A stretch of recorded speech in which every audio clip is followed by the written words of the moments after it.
Nós estamos estudando o primeiro artigo do Credo. Creio em Deus Pai Todo-Poderoso, Criador do céu e da terra. E o Catecismo vai nos ensinando, portanto, as coisas importantes sobre este assunto.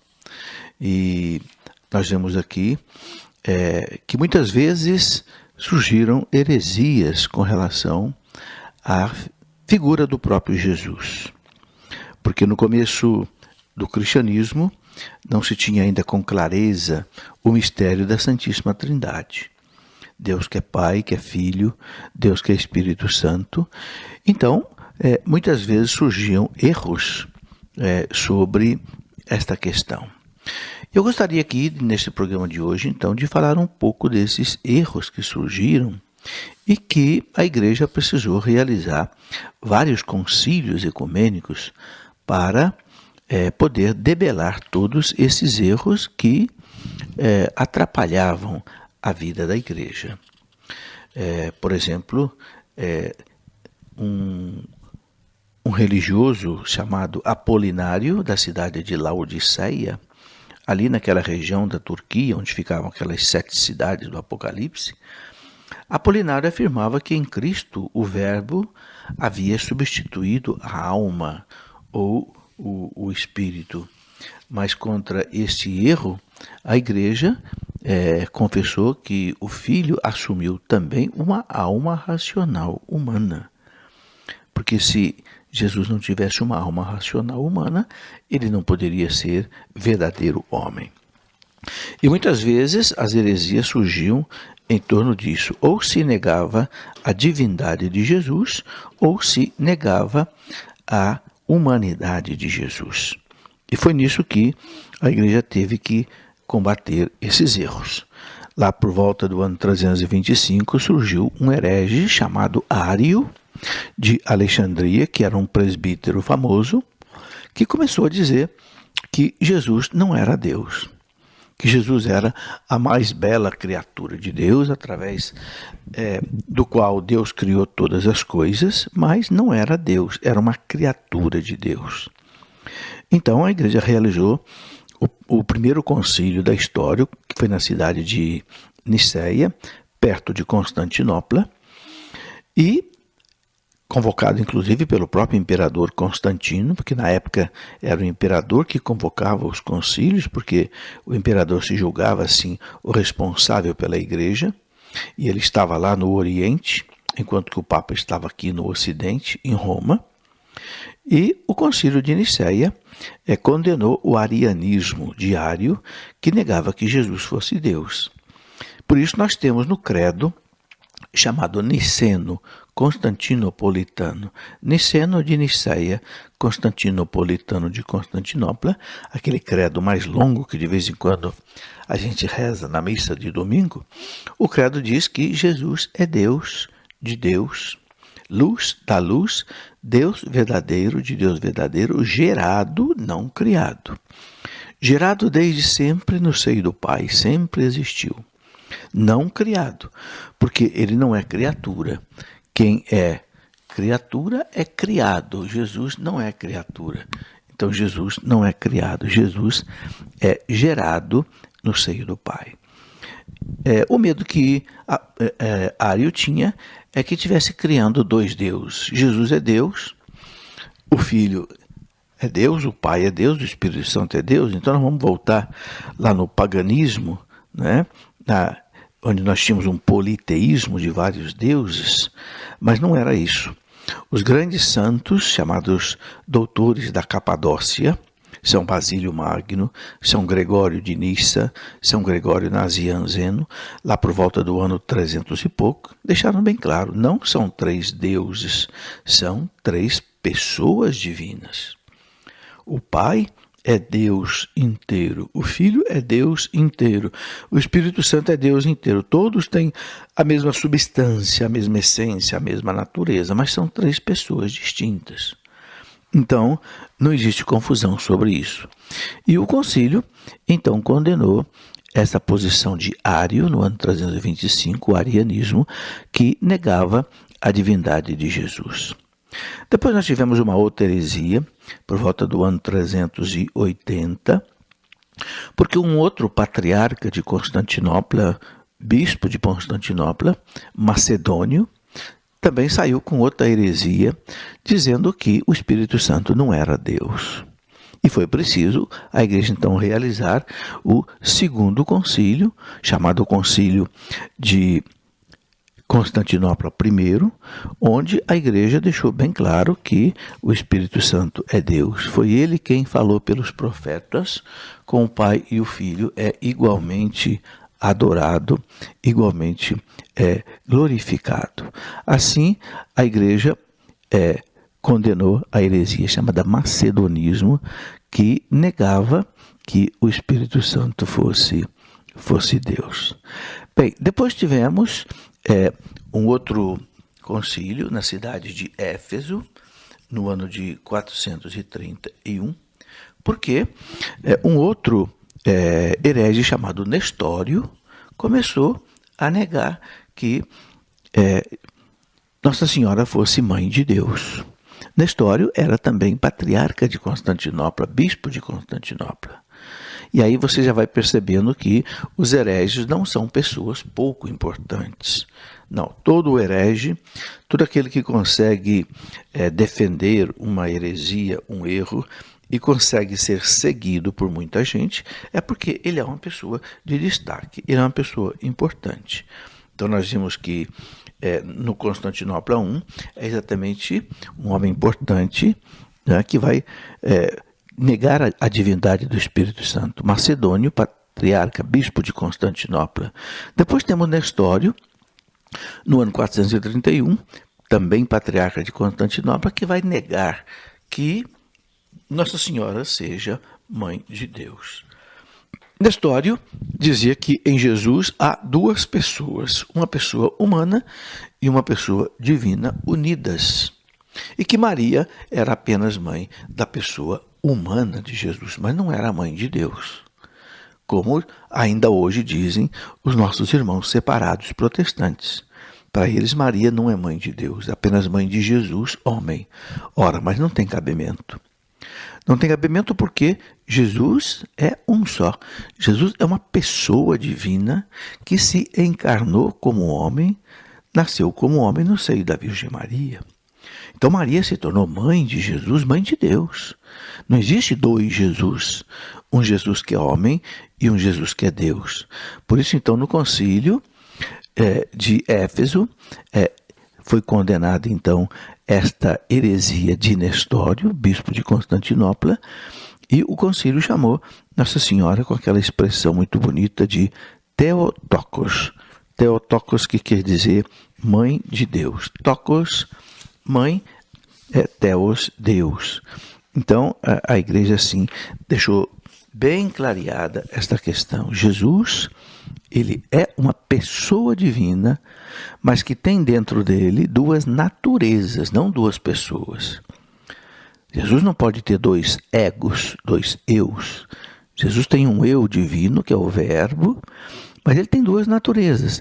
Ele tem a natureza humana e, ao mesmo tempo, ele tem a natureza divina. Quando Jesus faz milagre, ele faz milagre como Deus. E quando ele sofre, tem fome, caminha, tem um corpo, ele aí manifesta a sua natureza divina. Bem, depois nós tivemos ainda uma outra heresia, por volta do ano 481, porque surgiu uma outra heresia por parte de uma pessoa chamada Eutiques, que era um monge da região de Constantinopla, que também era muito importante. E o Eutiques começou a dizer que em Jesus não tem duas naturezas. Jesus é uma pessoa divina e que só tem uma natureza divina. A igreja disse não. A natureza divina não engoliu a natureza humana de modo nenhum. A natureza divina existe junto com a natureza humana de Jesus, porque senão Jesus não seria Deus. eram os chamados monofisitas. O que quer dizer monofisismo? Monofisismo, mono quer dizer um, fisismo vem de natureza, então uma só natureza. Então o concílio, o quarto concílio da igreja, no ano de 451, né, condenou a heresia do monofisismo através do Papa Leão Magno. E o Papa deixou bem claro, numa carta que escreveu para o patriarca de Constantinopla, e disse a ele exatamente isso, que em Jesus existem duas naturezas, uma natureza divina e uma natureza humana, que não se destroem e que elas se respeitam e existem conjuntamente. Então, a expressão que o concílio usou foi essa: na linha dos santos padres, ensinamos unanimemente a confessar um só e mesmo Filho, nosso Senhor Jesus Cristo, o mesmo perfeito em divindade e perfeito em humanidade. O mesmo verdadeiramente Deus e verdadeiramente homem, composto de uma alma racional e de um corpo consubstancial ao Pai, segundo a divindade, consubstancial a nós, segundo a humanidade, semelhante a nós em tudo, com exceção do pecado, como está lá na carta aos Hebreus, né? Lá em Hebreus 4,15, a gente vê isso. Igual a nós em tudo, exceto no pecado. E continua ainda o concílio de Calcedônia, esse quarto concílio ecumênico da igreja, dizendo que Jesus foi gerado do Pai antes de todos os séculos, quer dizer, sempre existiu, segundo a divindade. E nesses últimos tempos, né, para nós e para a nossa salvação, ele nasceu da Virgem Maria, Mãe de Deus segundo a humanidade. Aí usou a expressão Theotokos, Mãe de Deus segundo a humanidade. Então, um só e mesmo Cristo Senhor, Filho único, que devemos reconhecer em duas naturezas, sem confusão, sem mudanças, sem divisão, né? Diz o concílio, sem separação. A diferença das naturezas não é de modo algum suprimida por sua união. Mas antes as propriedades de cada uma são salvaguardadas e reunidas em uma só pessoa, em uma só hipóstase, que quer dizer também pessoa. Então aí a igreja condena essa heresia chamada monofisismo, que queria ver em Jesus uma única natureza divina, e que foi condenada no quarto concílio ecumênico, chamado na cidade de Calcedônia. Bom, depois do concílio de Calcedônia, alguns fizeram da natureza humana de Cristo uma espécie de sujeito pessoal. E aí contra eles houve ainda o quinto concílio de Constantinopla, né, no ano de 553, que teve que novamente condenar esta heresia. E o concílio de 553 em Constantinopla, que foi o concílio segundo de Constantinopla, deixou bem claro esta questão, dizendo assim, que na humanidade de Cristo, portanto, tudo deve ser atribuído à sua pessoa divina, como ao seu próprio sujeito. Não somente os milagres, mas também os sofrimentos e até a morte. Aquele que foi crucificado na carne, nosso Senhor Jesus Cristo, é verdadeiro Deus, Senhor da glória e da Santíssima Trindade. Então, assim, o Concílio II de Constantinopla colocava bem clara a questão, clareava, né, bem a questão da única pessoa de Jesus, não é? E que esta única pessoa de Jesus era exatamente o Verbo de Deus. Bem, depois a igreja confessa que Jesus é inseparavelmente verdadeiro Deus e verdadeiro homem. Ele é verdadeiramente o Filho de Deus, que se fez homem, nosso irmão, e isto sem deixar de ser Deus, sem deixar, né, de ser o nosso Senhor. Bem, e a igreja vai clareando essa questão da pessoa de Jesus com o tempo e vai eliminando os erros. Depois nós temos também uma outra heresia que vai surgir um pouco mais para frente e que quer negar que Jesus tenha uma vontade humana. É o chamado monoteletismo. Mono, teletes do grego, que quer dizer vontade. Então surgiu um outro herege chamado Sérgio, patriarca de Constantinopla, que vai surgir com uma heresia que ele chamou de monotelitismo, ou seja, Jesus é uma pessoa divina, não é o sujeito próprio de Jesus, uma pessoa divina, ele tem uma natureza humana e tem uma natureza divina, mas ele não tem vontade humana, ele só tem vontade divina. Bom, então precisou a igreja realizar um outro concílio para debelar esse erro a respeito da vontade humana de Jesus.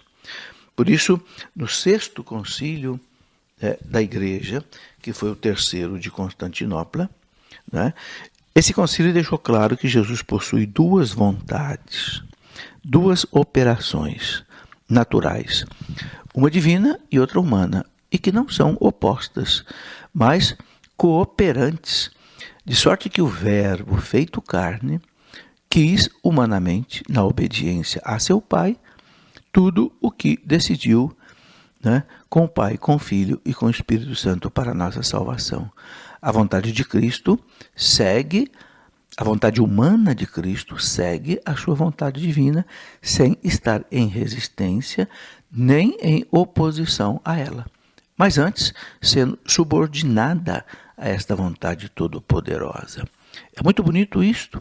Por exemplo, nós vemos que lá no Horto das Oliveiras, onde Jesus padecia aquela tentação terrível, né?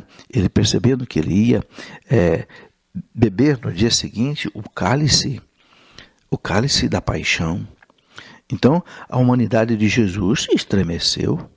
A gente vê Jesus dizendo para o Pai: Pai, se é possível, afasta de mim esse cálice. Mas Jesus, ao mesmo tempo, diz: não se faça a minha vontade, mas a tua vontade. Ou seja, a vontade humana de Jesus era submissa harmoniosamente à vontade divina de Deus. É muito bonito isto. A vontade humana de Jesus era submissa à vontade divina. É uma lição também para nós. Nós temos uma vontade humana, não é? E essa vontade humana nossa, muitas vezes, não é a vontade de Deus. Sabemos que o pecado original nos puxa para baixo, nos puxa para a tentação, nos puxa para o mal. Muitas vezes nós somos levados pela tentação da soberba, do orgulho, da ganância, da luxúria, não é? Da impureza, da gula, da ira, da raiva, do ódio, da inveja, da preguiça, da maledicência. É a vontade humana, fraca, muitas vezes pecadora. Então, esta vontade humana deve ser submissa à vontade divina, que não quer isso, não é? A vontade divina que fala na nossa consciência: não faça o mal, mas faça o bem. Então, o fato de Jesus, lá no Horto das Oliveiras, fazer com que a sua vontade humana se submetesse à vontade divina, é para nós um grande exemplo. Um exemplo de que nós devemos fazer esse grande esforço de que a natureza humana nossa, a nossa vontade humana, seja sempre submissa à vontade de Deus. Então, meus irmãos, a igreja lutou muito para que ficasse bem claro que Jesus é verdadeiramente Deus e verdadeiramente homem. Então, para você entender, Jesus é uma pessoa divina. O eu de Jesus, o sujeito próprio de Jesus, é Deus, é divino, é o Verbo. Mas ele agregou ao Verbo a natureza humana, quando ele se fez homem no seio da Virgem Maria. Então Jesus é perfeitamente homem e perfeitamente Deus. E tem também duas naturezas, natureza humana e divina, e duas vontades, uma vontade humana e uma vontade divina. Quando ele queria, ele fazia milagres, era vontade divina, mas quando ele não queria, ele vivia como homem. Foi para o deserto, teve fome, passou, não é? Essa necessidade humana, é a vontade humana de Jesus. Por que é muito importante que Jesus seja bem entendido como verdadeiramente homem e como verdadeiramente Deus? Por quê, meus irmãos? Jesus é o pontífice, ou seja, a ponte entre Deus e os homens. O pecado original derrubou essa ponte, essa união do homem com Deus. Jesus veio para fazer essa religação do homem com Deus. A palavra religião vem exatamente de religar. Ora, para que Jesus possa religar o homem a Deus, ele tem que ser perfeitamente homem e tem que ser perfeitamente Deus. Por isso ele assumiu uma natureza humana, uma vida humana, e foi igual a nós em tudo, exceto no pecado. O Catecismo, no parágrafo 470, citando um documento do Concílio Vaticano II, a Gaudium et Spes, diz assim: o Filho de Deus trabalhou com mãos humanas, pensou com inteligência humana, agiu com vontade humana, amou com coração humano. Nascido da Virgem Maria, tornou-se verdadeiramente um de nós, semelhante a nós em tudo, exceto no pecado. Esse exceto no pecado é aquela citação lá que nós já vimos, né, de Hebreus 4, 15, que deixa isso bem claro. Hebreus 4,15 deixa isto bem claro. A única coisa que Jesus não teve de nós foi o nosso pecado. Bem, assim você então pode entender bem quem é Jesus. Uma pessoa divina que tem duas naturezas, humana e divina, que tem duas vontades, humana e divina.